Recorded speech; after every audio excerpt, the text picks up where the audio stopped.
Hello and welcome. This week we are in the world of gambling, and my guest is Richard Jerman, who is a former online gambling industry director. Richard, welcome to the show. You've had a varied career in gambling. Would you like to sort of start with where you've worked? Sure. I started off, and I've always worked in the online sector. I started off one of the first 20 or so employees at a small gambling company above a pub in London called Betfair. It's a little bit bigger than that now, probably the second biggest gambling company in the world. And after that, I did a few years at Ladbrokes. I then went to a company called 888.com, where I ran their sportsbook and set up their sportsbook out of London, obviously an Israeli, not obviously they're an Israeli firm, and they now own William Hill. After that, I went to work for William Hill, did a variety of roles there. So probably spent about 18 years in the gambling industry, all in. Okay, thank you. So I think we better start by what we mean by the gambling industry. So what does it encompass? Well, that's a very good question, and it means different things to all sorts of people. The typical thing that somebody who's not really interested in gambling might think, oh, it's the Grand National or it's the lottery. Then there's soft things that people go to the newsagents, they buy a scratch card, that's gambling. Then you go into sports betting. Within sports betting, there's so much, but there's horse racing and there's football. They're the two massive ones. And then you've got your distinction again between your online gambling and your offline gambling. My expertise is in the online space, but a lot of people spend time in casinos, but their casinos are online and offline. Bingo is very interesting, very social, whether it's online or offline. People go to bingo weekly, monthly, or sometimes they play at home, and it's very social. Then you've got poker, which is obviously gambling. Massive growth 15 years ago in the online space. Still chugging along, but not growing quite as much. And then you've probably got things like games, which people who aren't really involved in gambling don't really think of as gambling, where they're sort of like adventure games or softer casino games where people play for low stakes, they go on a journey, they win prizes. Obviously, it's risk and reward, so that it can mean anything to anyone really, but it's very wide and very diverse, and it's just got quite an open and big topic, to be honest with you.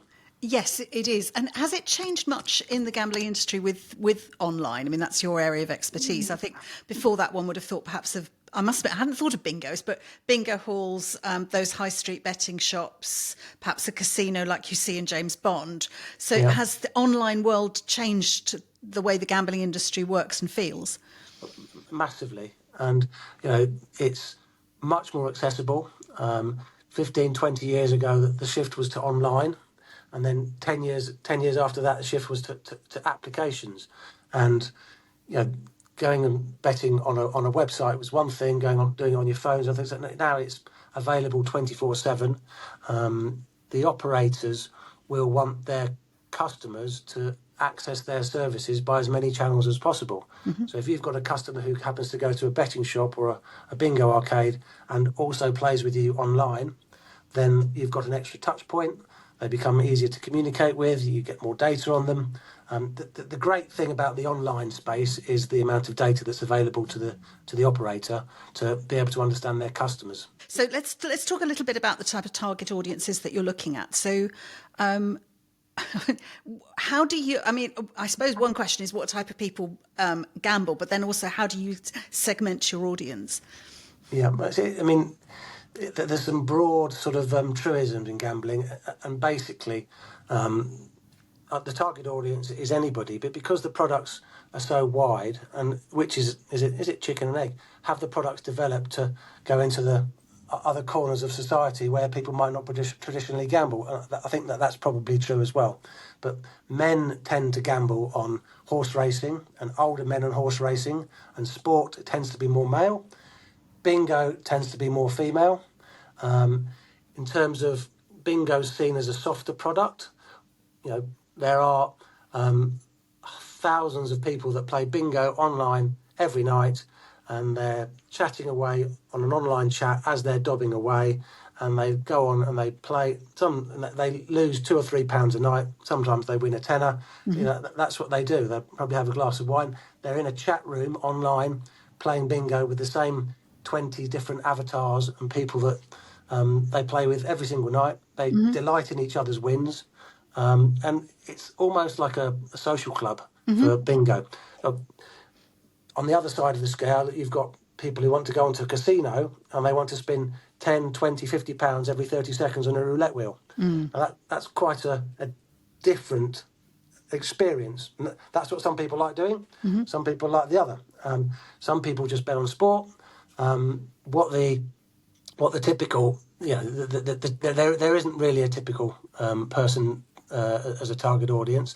But going back to my earlier point about the amount of data available, what you try and do is you look at the existing customer base and try and work out from that existing customer base where you go and try and get your new customers from. And so from the marketing perspective, are you trying to encourage and we will come on to ethics later on, but are you trying to encourage your customers to buy more, or are you encouraging new customers in? Where is the focus? I'd say it's changed. But everybody's always after new customers. A lot of companies might call them first-time depositors, FTDs. Get that first bit of money off them, and that won't ever change. But as the markets become sort of more mature, then the focus moves from lots of people have had an online gambling account. They've closed it, or they've gone to somebody else, or they've gone back to the betting shop, or they've gone back to the casino. How do you then maximise it? But you want them to spend more within what they can afford to lose. Yeah. What you don't want to... We're supposing a customer's got £10 to lose a week, or £50 to lose a week, you want them to bet with you every week for the rest of their lives and lose £10. You don't want to take 50 quid off them in the first week, which is 5 times more than they can afford to lose, and then never hear from them again, because you've made 50 quid out of them rather than £10 a week for the next 20 years, which is a lot more money. So it's a classic marketer's lifetime value, calculating that for your customer. 100%. And do you think you have different, we've talked about men and women, but do you have different types of people that are gambling online as opposed to going into the shops? So has the online gambling opened up the marketplace to different target audiences? It has. And licensed betting offices, which we were talking about, they've had a big overhaul since the 1960s. And then, but they still have a fairly... I would say, less salubrious image, and they are more welcoming, but they tend to be full of people who are a little bit older, a little bit less access to the online market space, and tend to be more male dominated. So going online allows people to access it anywhere, access it when they want, not between the opening hours of a shop, when the match is on, when you want to play, when your shift finishes at 2 a.m, when you want to play poker late at night, that it just becomes 24/7 and global rather than limited to when the shop happens to be open. Yes, and you're right. They don't have I have to say, I've never been into what did you call it, a licensed betting office. It just wouldn't seem to be a comfortable place to go. So yes, I take your point on that. So what sort of marketing ideas and practices do you use within the industry? You've got the whole mixture of acquisition, and then the second stage is retention, and then the third stage is reactivation. So on the activation side, you've obviously got your offline stuff, your TV, your press, not so much nowadays, your sponsorship, which gets a lot of headlines, your shirt sponsorship in the football. Radio as well, which is very effective, and then on the online stuff, it's the usual mix of your SEM, search engine marketing, your SEO, and your PPC, and running those campaigns on an online basis. It's basically run a campaign, analyse the numbers, see what's working, rinse, repeat, see how it's going. I mean, the data that you can get from bidding on different terms, putting your banner adverts in various different sites, you can't go on to a website, a search engine now and search for online betting. You will get spammed by all sorts of different pop-ups, different cookies will come onto your device. Everybody was saying bet with me, and where your search engine and your computer or your user history will the targeted ads that they come to you, and it's the same as any other online business in regard to getting people to click through and become that first time depositor. So Is there a sort of journey that you take people through? So we acquire you become a first time depositor, and then is there something you want to do to get them to do the next bit and the next bit? Are there definite techniques there? Well, so in terms of getting them to understand how to play, there's free bets, free spins, free games. That gives them a chance to sort of try it out. It's also quite attractive because they can win some money. The next thing you want to do is you want them to get them to try and look at different products, whether they've started betting on horse racing, but you say, actually, there's a big football match. Or they've started betting on bingo, you say, okay, do you want to try and play games? Or if you can get them different touch points onto, say, from sports onto casino, onto games, you've got a customer who's got something to play 24/7 and is much more valuable and stickier. And how much has it changed? Because advertising regulations opened up, certainly in the UK, about being able to advertise gambling. How much did that, I mean, presumably that transformed everything, or did it just change the techniques that you used? Well, there was a Gambling Commission Act in 2005, which was a long time in the making. And the outcome of it, after 3 or 4 years of consultation, was that the UK decided as a country that the gambling industry was a worthwhile industry and needed to be regulated and well regulated. And out of that, we've got very strict guidelines and rules about what is allowed and what isn't allowed. So the operators now have a very strict sort of playbook as what they can do, which is good. Before that, it was a bit of a Wild West, and the tone is always it's a bit of a political football. We'll hear it again this year before the election. It's generally a vote winner for the older demographic of people who actually vote, is that gambling's a bad thing. And that's quite attractive to MPs, and that is one of the things that the gambling industry, I think, is unfairly painted with. We'll come on, I think, probably to responsible gambling in a minute. But what we've got to remember is there are hundreds of thousands of people who are recreational gamblers who lose a bit, win a bit, lose a bit more. They enjoy it. Some people play golf. Some people collect stamps. Some people go ice skating.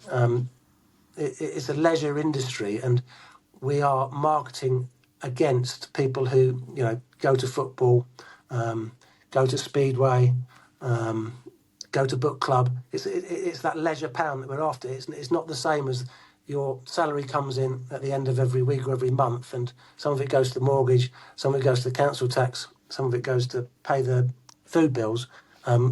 And then if you've got a bit left over, what do you spend it on? There are a lot of people who like a flutter.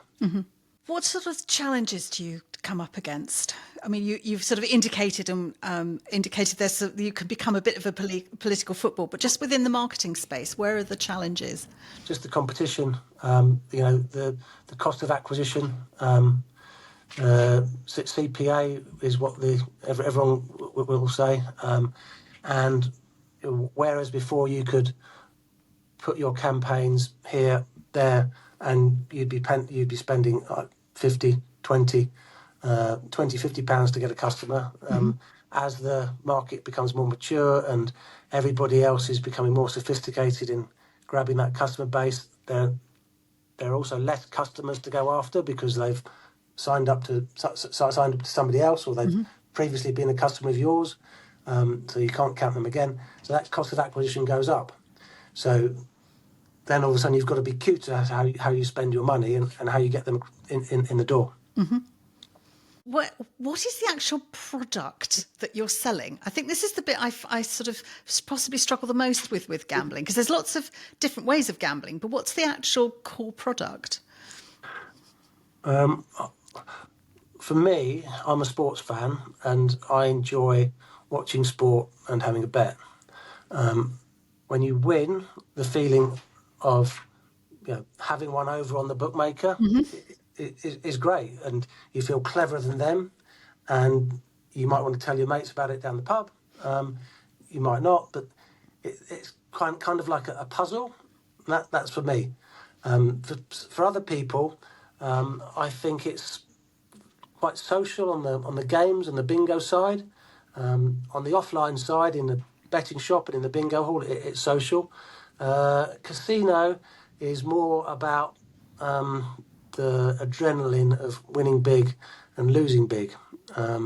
One thing that people don't really understand about gambling is that although most gamblers, they talk about what it feels like when gamblers win, but gamblers also, every single gambler likes that sort of get out of jail card where their bet looks really bad and then all of a sudden they're up. That's the best feeling in the world.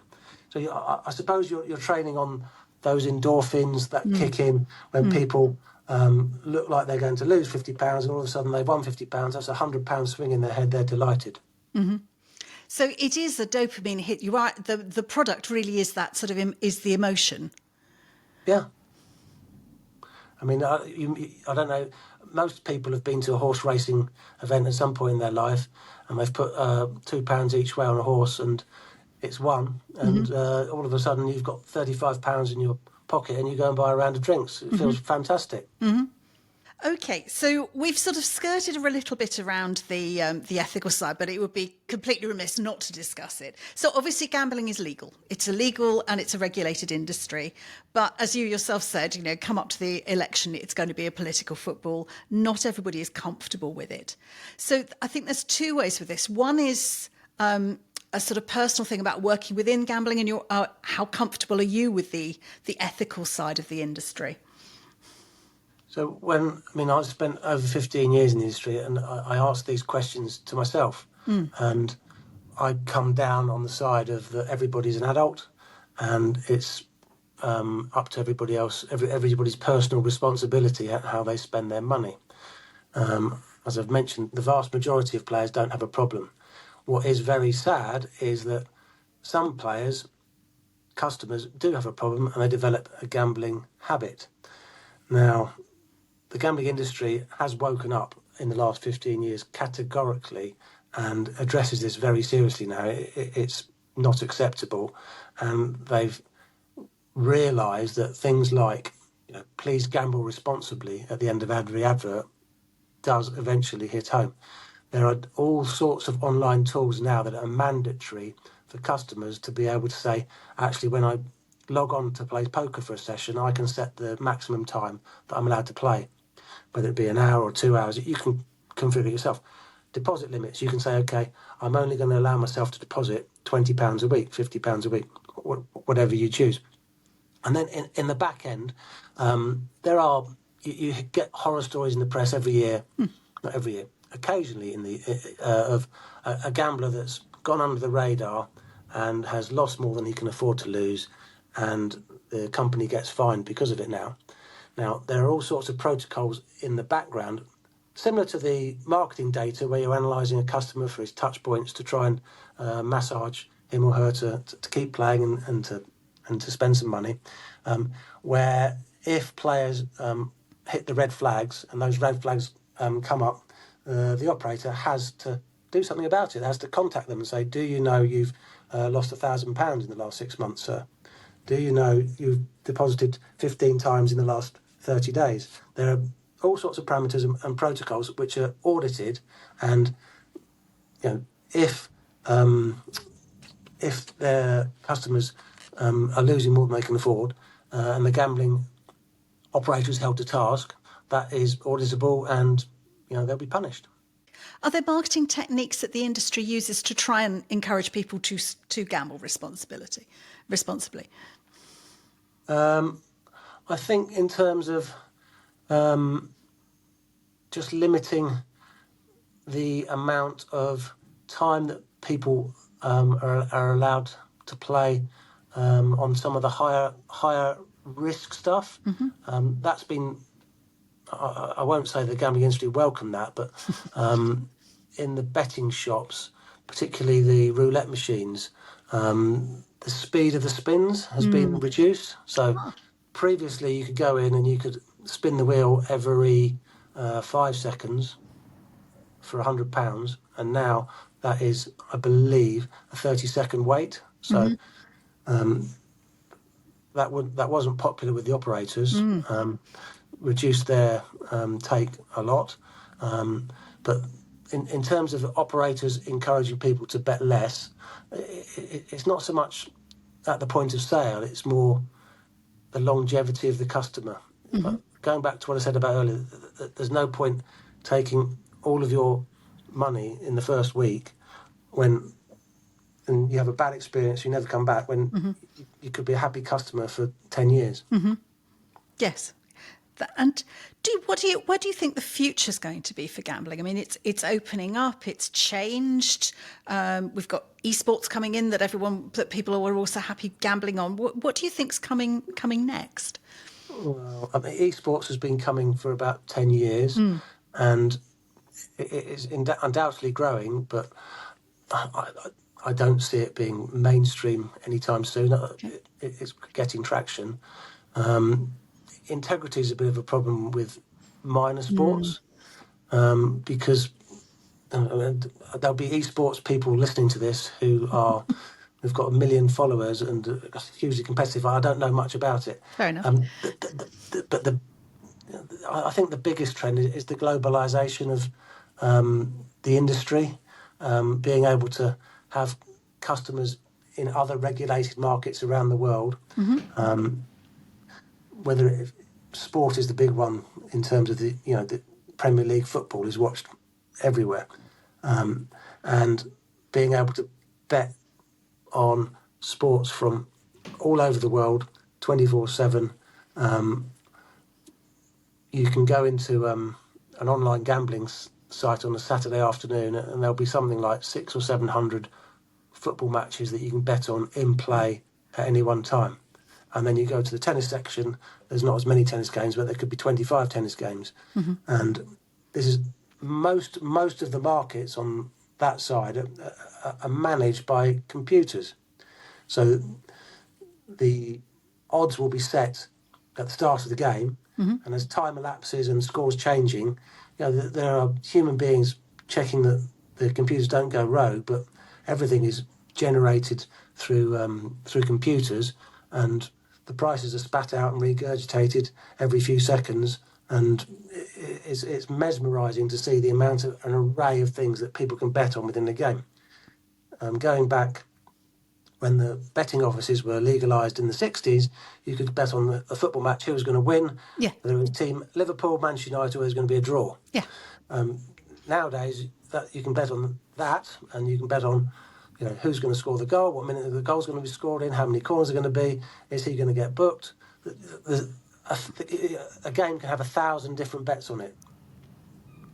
So there's just the variety of what people will bet on, and the fact that it's a global marketplace now, and grabbing those customers from around the world, where the UK is a bit of a front runner, whether European countries, other countries, that their regulations become more solid, and whether those countries open up for regulated gaming. And something that we're seeing in America, it's obviously state by state, and the American market is huge, and there's a big land grab there. It's not clear which way it's going to go. Some states are becoming more liberalised, some states are more protectionist. There's a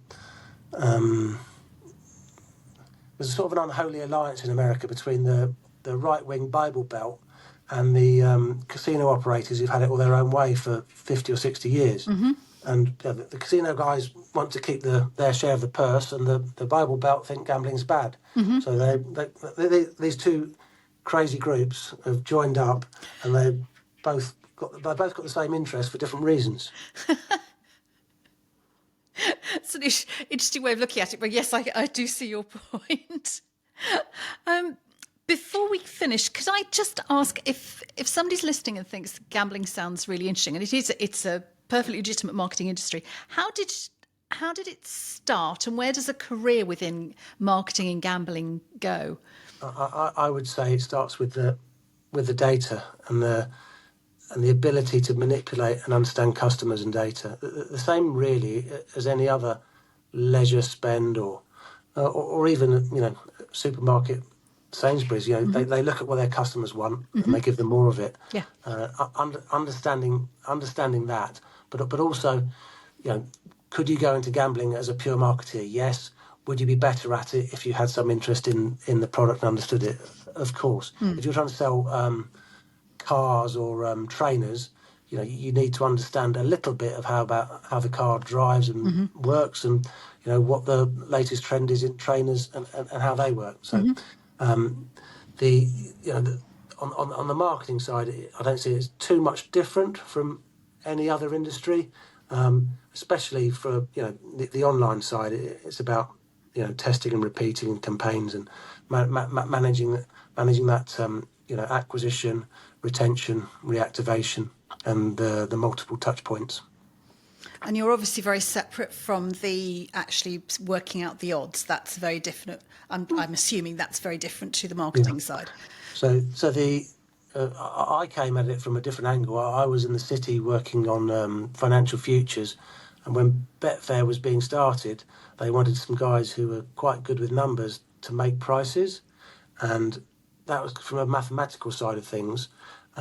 Nowadays, the maths side is more to do with modelling and writing the right computer scripts to be able to take the odds at the start of an event and allow the computer to model what's going to happen going forward. And the old days of a chap with a pencil marking things up at the race course, that will still happen, but he's marking it off from his computer or his mobile phone that's telling him what to do 90% of the time. The other huge part of online gaming, which is development, web and app developers, the technical side, how it all works, how the CRM works, how you segment all your data, how you build your website. These websites are huge transactional websites, carrying out more transactions per second than many stock exchanges, big banks, whatsoever.